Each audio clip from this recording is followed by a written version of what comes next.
Dear students, आप लोगों के लिए फिर से मैं ब्लॉसम लाया हूँ क्लास 5 का। और इससे पिछले वीडियो में हम लोगों ने फर्स्ट चैप्टर कंप्लीट किया था। फर्स्ट चैप्टर को क्या किया था, अच्छा से पढ़ा था, ठीक है। यहाँ पे इनका मतलब समझा था हिंदी में। उसके बाद आज हम लोग सेकेंड चैप्टर का ये समझेंगे। पहले हम लोग क्या करते हैं, ये सब चीज़ को कर लेते फिर क्वेश्चन आंसर भी करेंगे, है ना। आज लेसन 2 हम लोग करने वाले हैं। क्या करने वाले हैं, लेसन 2 को पढ़कर समझने वाले हैं। The smell of bread and the sound of money. तो ये हमारा चैप्टर है, इसे हम लोग सही से पढ़ेंगे, तो ध्यान से समझिएगा एक पॉइंट। और यहाँ कुछ क्वेश्चंस भी दिए हुए हैं, तो इन क्वेश्चंस को भी हम लोग समझेंगे। क्वेश्चन क्या पूछ रहे हैं देखना है। कोई स्टोरी से पहले आप लोगों को क्वेश्चन भी दे दिया गया है यहाँ पे, इसे भी पढ़ना है, इसे भी समझना है। चलिए स्टार्ट करते हैं। The smell of bread and the sound of money. It means रोटी की खुशबू और पैसे की आवाज़। तो ये रोटी कौन सा है, ब्रेड रोटी है जो हम लोग खाते हैं आमतौर, ब्रेड है ना मंगा के चाय में, तो वही ब्रेड की बात किया जा रहा है। एंड साउंड ऑफ मनी मतलब पैसों की आवाज़, ये स्टोरी का नाम है, पैसे के बाद।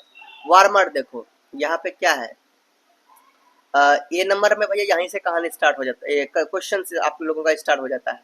कहानी से पहले ही क्वेश्चन डाल दिया यहाँ पे। तो देखिए पहला क्वेश्चन क्या है, have you ever been to a shop selling bakery items. It means क्या आप कभी बेकरी सामान बेचने वाली दुकान पर गए हैं, जहाँ पे ब्रेड मिलते हैं, वहां पर आप गए हैं, ये पूछ रहे हैं। तो भैया अपने आंसर दीजिए। क्वेश्चन नंबर 2 आपसे पूछ रहे हैं कि have you smelled the delicious products there. क्या आपने वहाँ के स्वादिष्ट उत्पादों को स्वादिष्ट उत्पादों की खुशबू को कभी महसूस किया है, ये आपको बताना है। तीसरा कह रहे हैं कि हाउ डिड यू फील। तो यह कैसा महसूस होता है, ये स्मेल जो होता है वो कैसा लगता है, ये आपको बताना है। ठीक है, ये क्वेश्चन पूछे। तो यहाँ पे भैया जज हैं, यहाँ पे मुजरिम है ना। जो मुजरिम है एक क्या है भैया, एक बेकरी वाला है, ठीक है। एक गरीब आदमी को यहाँ पे लाया गया है। तो यहाँ पे क्या है कि इन्होंने, मैं आपको थोड़ा सा बता देता हूँ इनमें क्या होगा। गरीब आदमी को ना ब्रेड से बहुत अच्छा, मतलब ब्रेड के खाने का बहुत मन कर रहा था, ठीक है। उनकी खुशबू बहुत अच्छा लगता था, तो उनके वो क्या किया, जहाँ ये बेकरी वाले की दुकान के पास जाके ना उनके जो ब्रेड होते हैं उनकी खुशबू को सिर्फ सूंघा, तो इसीलिए इन्होंने क्या किया, गरीब आदमी को पकड़ के यहाँ पे लेके आ गया। देख लो, अभी हम लोग पढ़ेंगे समझ में आएगा। चलिए स्टार्ट करते हैं। There was once a stingy baker। यहाँ पे इसका मतलब क्या हुआ, इसको समझते चलिए। तो थोड़ा थोड़ा पढ़ते जाएंगे, समझते जाएंगे। एक बार एक कंजूस बेकर था। स्टिंजी मतलब होता है कंजूस, बेकर था। But he baked delicious bread. लेकिन वह स्वादिष्ट ब्रेड बनाता था, ठीक है। आगे, there was a poor man. वहाँ एक क्या रहता था, एक गरीब आदमी भी था, रहता था वहाँ पे पास में ही। There was a poor man, वहाँ एक गरीब आदमी था, है ना। एक गरीब आदमी था, क्या था, एक गरीब आदमी था।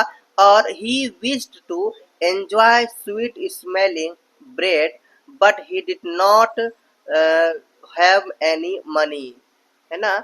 हुआ ये, वो गरीब आदमी को क्या हुआ कि उनको वह मीठी मीठी जो खुशबू वाली रोटी थी उनका आनंद वो लेना चाहता था, ठीक है।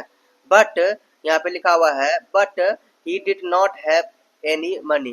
बट उसके पास क्या नहीं था, कुछ भी पैसे नहीं थे, है ना, कुछ भी पैसे नहीं थे। So he would stand outside the bakery every day, है ना, enjoying the nice smell of baking bread. It means समझिए क्या, उनके पास तो पैसा नहीं था कि वो रोटी को मैंने ब्रेड को खा पाए। तो वो क्या करता था, वो रोज बेकरी वाले के बाहर, है ना, बेकरी जहाँ लगाते थे, जो दुकान उकान लगाते थे उनके बाहर ना, उनके साइड से डेली खड़ा होकर पकती हुई जो ब्रेड होती थी उनकी खुशबू जो आती थी वो सूंघते थे। डेली डेली वही काम करते थे, स्मेल को सूंघते थे। The baker was very angry with the poor man। तो इस बात से क्या हुआ, इस बात से जो बेकर था वह उस आदमी पर बहुत गुस्सा था, ठीक है। उस आदमी पर बहुत गुस्सा था कि वो डेली आकर ये क्यों सूंघता है, बहुत गुस्सा हो गया इस बात से वो। he felt that anyone who smelled his delicious product should pay for the smell. अब वो देखो क्या कर रहा है, उसे लगता था कि जो भी उसे क्या लगता था, उसे क्या लगता था, ध्यान सुनो, उसे लगता था जो कोई भी उसके स्वादिष्ट उत्पादों को सूंघेगा उसको उसके बदले पैसे देने होंगे। क्या देने होंगे? पैसे देने होंगे। Should pay for the smell, उन्हें सूंघने के वजह से भी उसको क्या देना पड़ेगा, पैसा देने पड़ेगा अगर कोई सूंघेगा तो। So he took the poor man to court, poor man to court. अब क्या हुआ, इसलिए उसे क्या हुआ, उसने उस गरीब आदमी जो जो डेली सूंघते थे, स्मेल लेते थे, स्मेल का आनंद लेते थे ना, उसको पकड़कर घसीटते हुए कहाँ लेके गए? कोर्ट लेके गया। कहाँ लेके गया? कोर्ट। अभी कोर्ट का चित्र दिखाया था ना, वही। आगे देखो क्या हो रहा है। द जज hear the baker's complaint patiently. अब हुआ ये, वो जो कोर्ट उनको लेके गए, कौन लेके गए भैया? वो बेकरी वाले, ठीक है। कोर्ट जो लेके गया, अब देखो वहां पे कोर्ट में जज ने सबसे पहले तो वह बेकर जो दुकानदार थे, बेकर है ना, जो बेकर थे, उनका बात ध्यान पूर्वक सुना, एक एक पॉइंट को समझा है ना, ध्यान पूर्वक पेशेंसली सुना, समझ में आ गया। उसके बाद देखो क्या हुआ।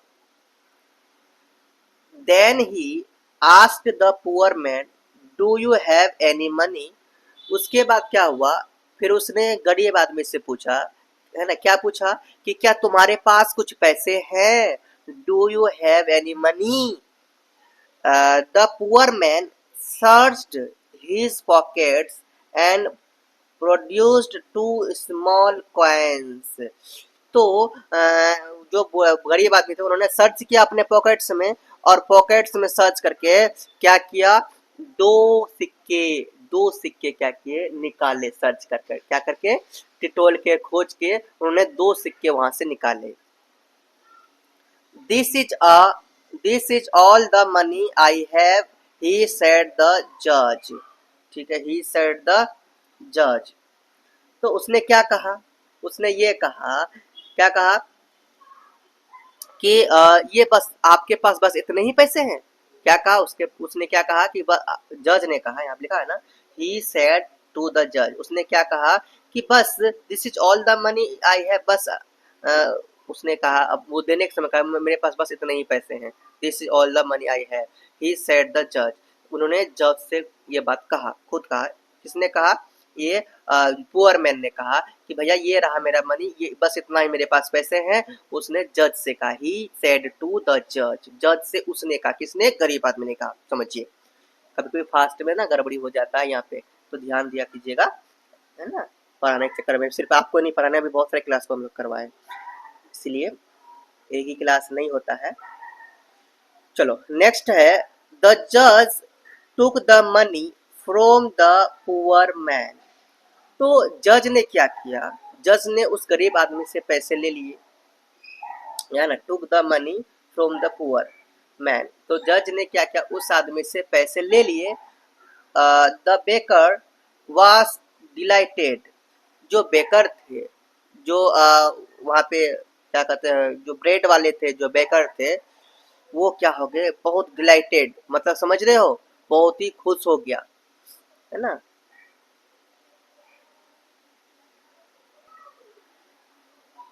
He smiled and eagerly held out his hand to take the money from the judge, है ना।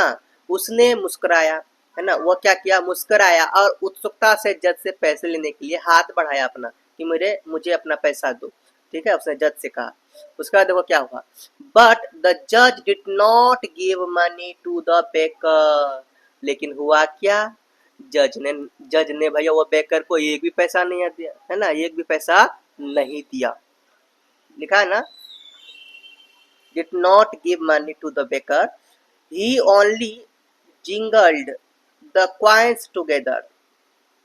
अब देखो इसका मतलब क्या हो गया, जिंगल मतलब होता है बजाना, तो ही ओनली जिंगल्ड द कॉइन्स टुगेदर। उसने क्या किया, दोनों सिक्कों को आपस में टकराया, है ना, बजाया, उछाला, एक साथ उछाला, टकराया, जिससे आवाज आए। He then return them the poor man saying punishment should fit the crime. उसने क्या कहा, उसने कहा देखो पहले तो वो पैसा को दो जो सिक्के थे उन्होंने बजाया और सिक्के बजाकर फिर वापस दे दिया उन्हें, है ना। He then return the them to the poor man. तो वो पैसा गरीब आदमी जो था उन्होंने फिर से वापस कर दिया बजा के, ठीक है। आपस में टकराया और टकराने के बाद वापस दे दिया, किसे दे दिया, पुअर मैन को। Saying punishment should fit the crime, ठीक है। तो उन्होंने क्या कहा, उन्होंने कहा सजा जो है अपराध के अनुसार मिलनी चाहिए, है ना, अपराध के अनुसार दिया जाना चाहिए, है ना। ऐसा है कि नहीं किसी को कोई भी दे दिए बिना गलती का उन्हें सजा दे दिया गया। The price for the smell of the bread should be the suit of the sorry be the sound of the money. फिर से पढ़ूं, the price for the smell of the bread should be the sound of the money. इसका मतलब समझे कि bread की जो खुशबू है, खुशबू की जो कीमत है, उसकी जो कीमत है इस जो पैसे को हमने बचाया इस पैसे के बचाने के बराबर ही है। समझ आ गया। सो इसके लिए कोई पनिशमेंट नहीं मिलेगा, इसके लिए कोई अपराध, इसने कोई अपराध नहीं किया अगर सुना तो अगर अच्छा नहीं लगेगा तो कोई खरीदने आएगा आपके पास, कहने का मतलब ये है। तो ये आपका स्टोरी था, मैंने पूरा स्टोरी आप लोगों को सुनाया, समझाया। इससे आप लोग मेरे साथ जुड़े रहें, इसलिए क्या कहता हूँ आप लोग मेरे साथ जुड़े, अपने दोस्तों को, स्कूल जाते हैं इसमें दोस्तों को बोलिए प्रेम सर पढ़ा रहे हैं बहुत अच्छे से। देखिए मैं चाहता हूँ अभी ग्रेजुएशन को मैं बीए लेवल को पढ़ाता हूँ, इंटर को पढ़ाता हूँ, है ना, 10th क्लास को पढ़ाता हूँ, तो आप लोगों को भी मैं पढ़ा रहा हूँ, क्योंकि भैया आप लोगों को भी टैलेंट करेंगे ना, आप लोगों को भी तो टैलेंट करना है। आप लोग मेरे साथ रहिए, चैनल को सब्सक्राइब करिए, अपने दोस्तों के पास शेयर कीजिए, तभी तो मजा आएगा। कि चलो उसके बाद हम लोग नेक्स्ट वीडियो में क्वेश्चन आंसर भी करेंगे। अभी हम लोग क्या कर रहे हैं, इसको हम लोग अच्छा समझे, कहानी को क्या है इसका मतलब हिंदी में समझे। चलिए मिलते हैं नेक्स्ट वीडियो में, चैनल को सब्सक्राइब जरूर करना। चैनल प्ले स्टूडेंट्स बोलो मेरे साथ, प्रेम से रहो, प्रेम से पढ़ो, प्रेम से बोलो।